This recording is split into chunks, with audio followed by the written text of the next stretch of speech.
counsellor, and 2 students, Joseph and Cara. First, you have some time to look at questions 1 to 5.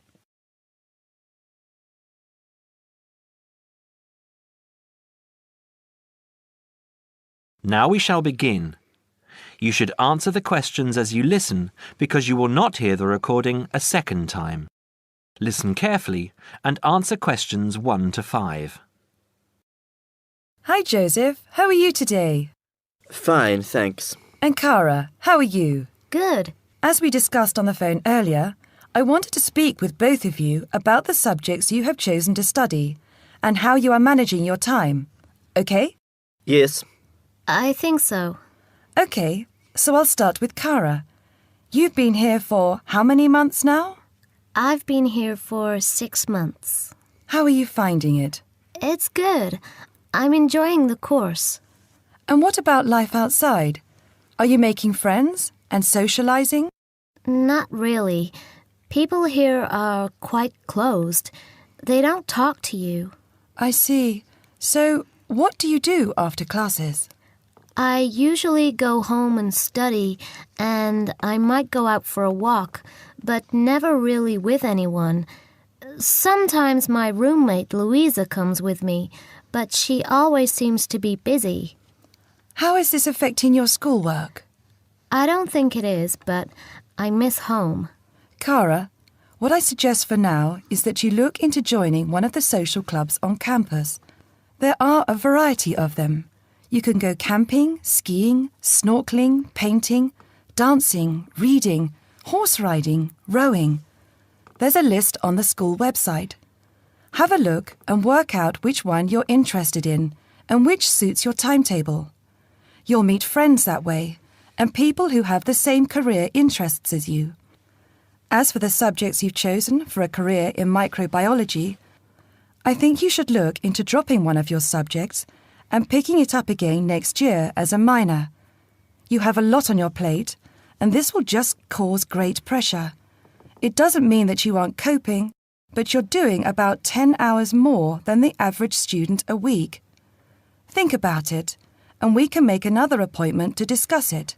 When are you free? I have an hour free usually on Wednesdays at 11:30. Okay, good.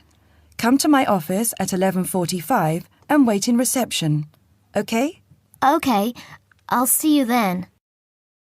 Before you hear the rest of the conversation, you have some time to look at questions 6 to 10.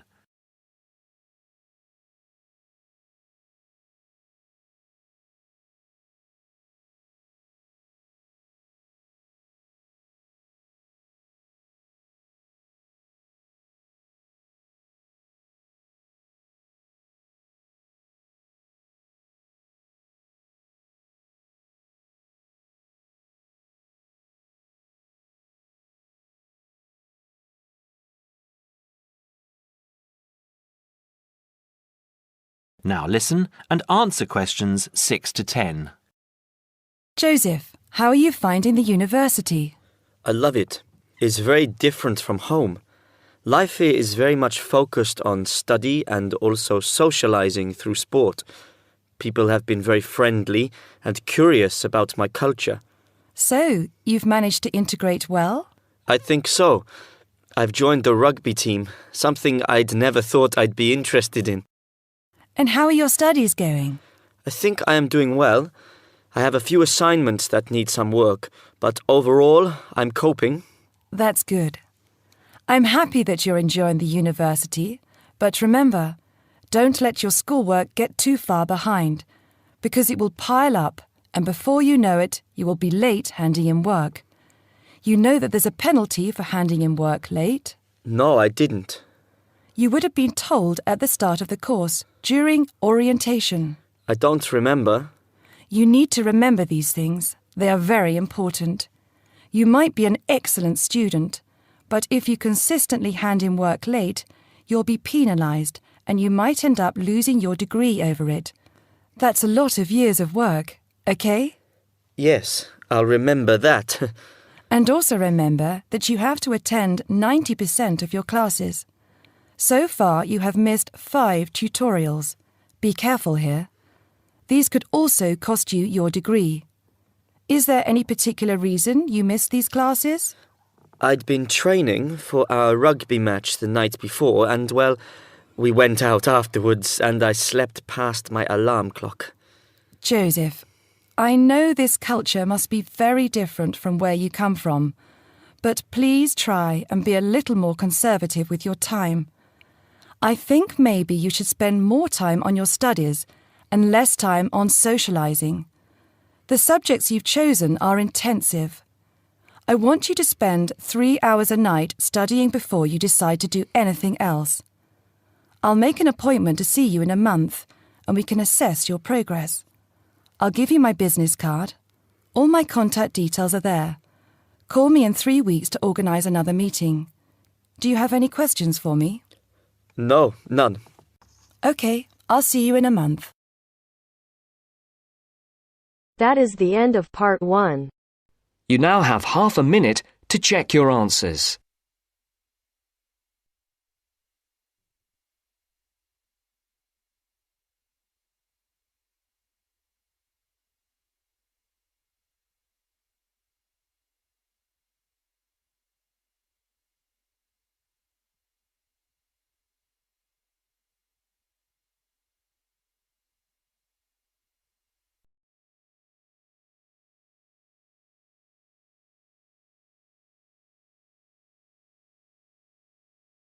Now turns to part 2. Part 2. You are going to hear a radio program about sport. First, look at questions 11 to 14.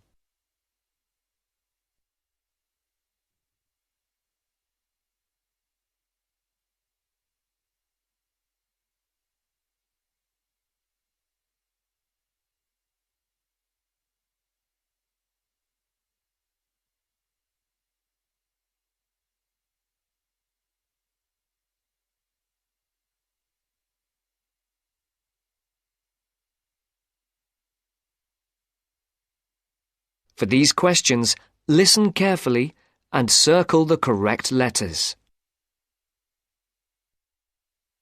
And now for our Mystery Personality of the Week and your chance to win one of our fabulous prizes.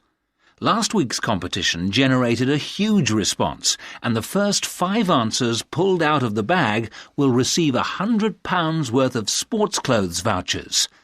And if you didn't win last week, here's another chance. And this week's prize is even bigger. We're giving away 10 prizes of £250 worth of book, music and clothes vouchers to mark the first anniversary of the show on the air. So get your pens ready to take down the address details.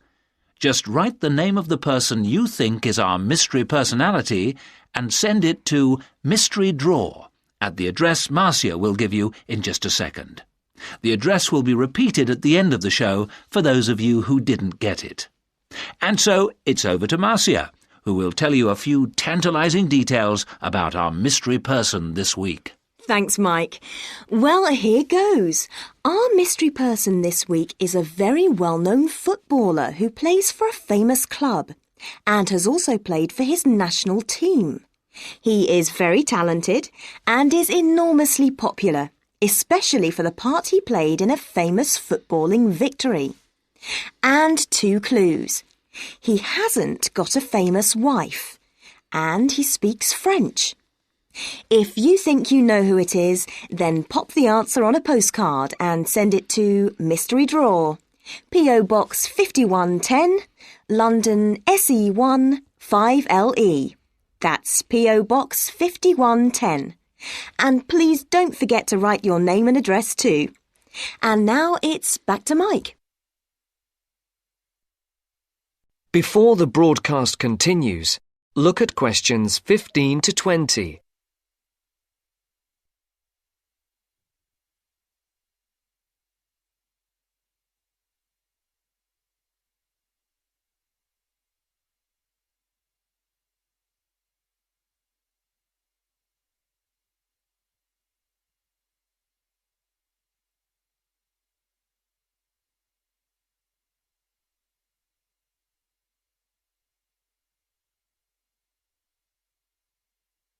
As you listen to the second part of the sports programme, answer questions 15 to 20.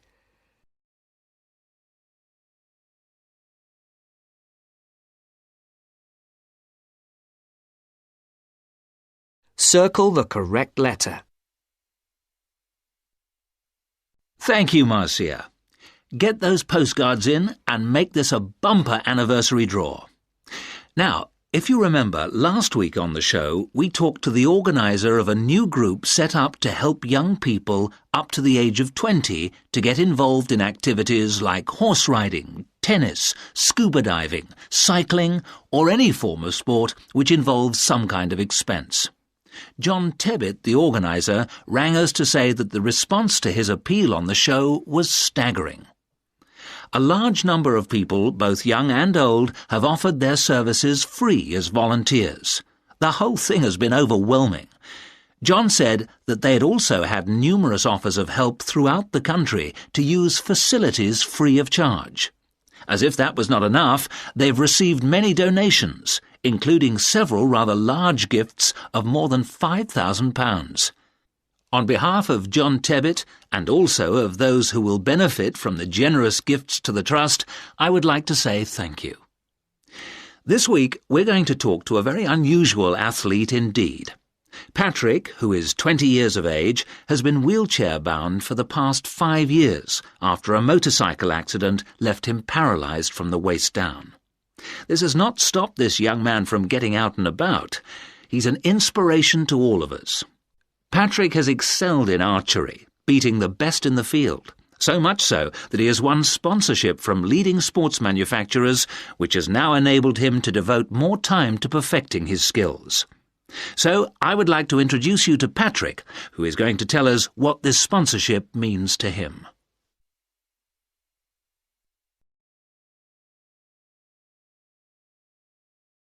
That is the end of part 2. You now have half a minute to check your answers.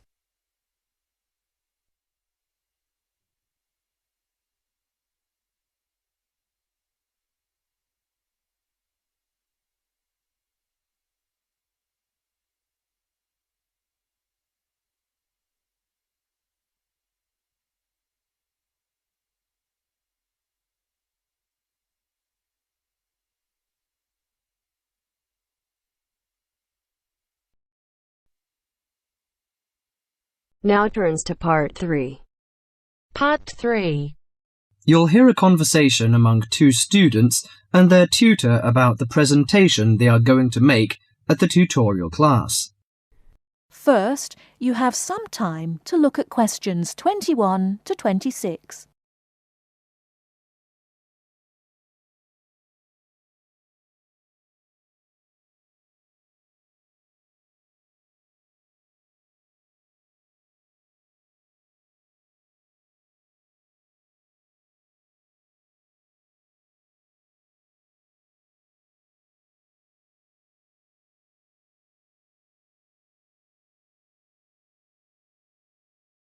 Now listen carefully and answer questions 21 to 26. Right, Jason and Karen. How are your presentations for the next tutorial class? I feel a bit nervous. I haven't done that before. Although many of my classmates in the same tutorial group have finished theirs. But I think them a little uninteresting because they just read out their notes. I hope mine will be more attractive. It seems you have a higher demand for yourself. As for me, I have no sense of uneasiness because I made one last semester. But I feel no sense of satisfaction about it. It lacked strong arguments, I think. How much did you get for the last presentation, Jason? 83% actually, but my goal for the next one is over 87%. It's pretty good. What is your topic for this one? Strategies for reading. I feel my biggest problem is in the reading speed, rather than vocabulary, which is most students' problem, though. I am slow, especially in reading articles on my major courses. They are complex and dull. Have you found any effective methods? Well, I'm not quite sure. I suppose to skim the books or articles is a good approach. Yes, by skimming the book first, you get the choicest parts. It saves a lot of time. You don't have to read every word of the passage, but you have to learn to read certain parts intensively. Yes, I include that in my presentation. There is one thing I'm not clear yet. Why don't we make presentations more related to our major? Once you learn to write clearly, read analytically, and listen to lectures effectively, you'll begin professional tutorials. That means you should start from the basics. Well, Karen, how is your presentation? Before you hear the rest of the talk, you have some time to look at questions 27 to 30.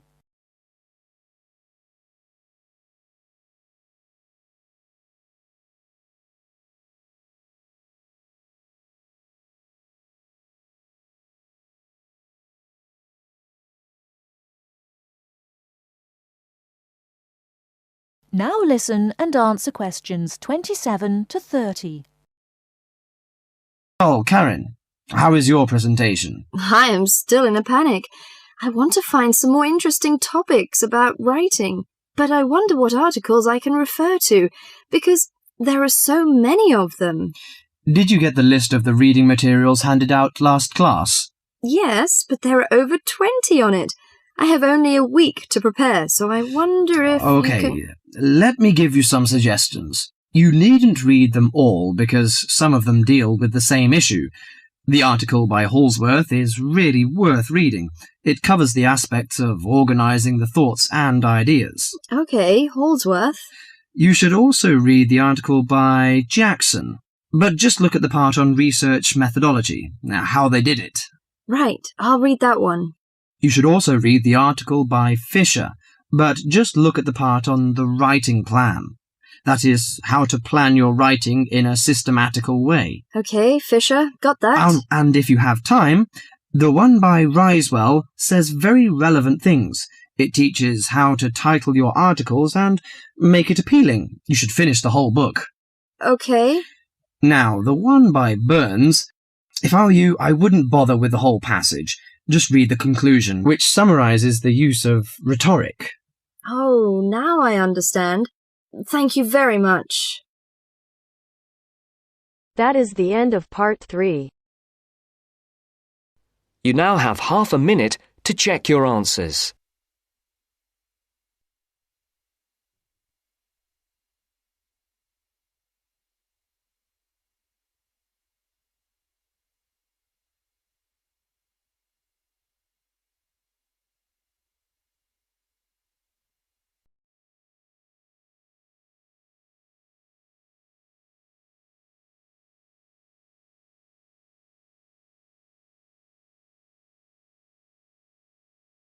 Now turns to part 4. Part 4. Today I'm going to talk about my end-of-year project. First, you have some time to look at questions 31 to 40.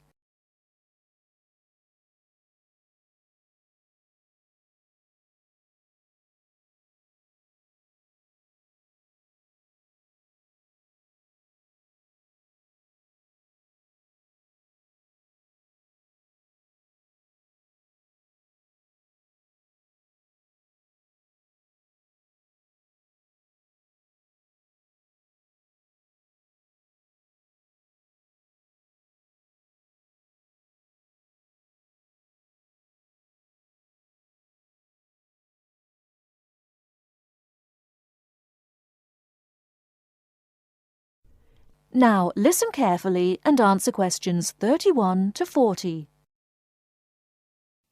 Good morning. Today I'm going to talk about my end-of-year project.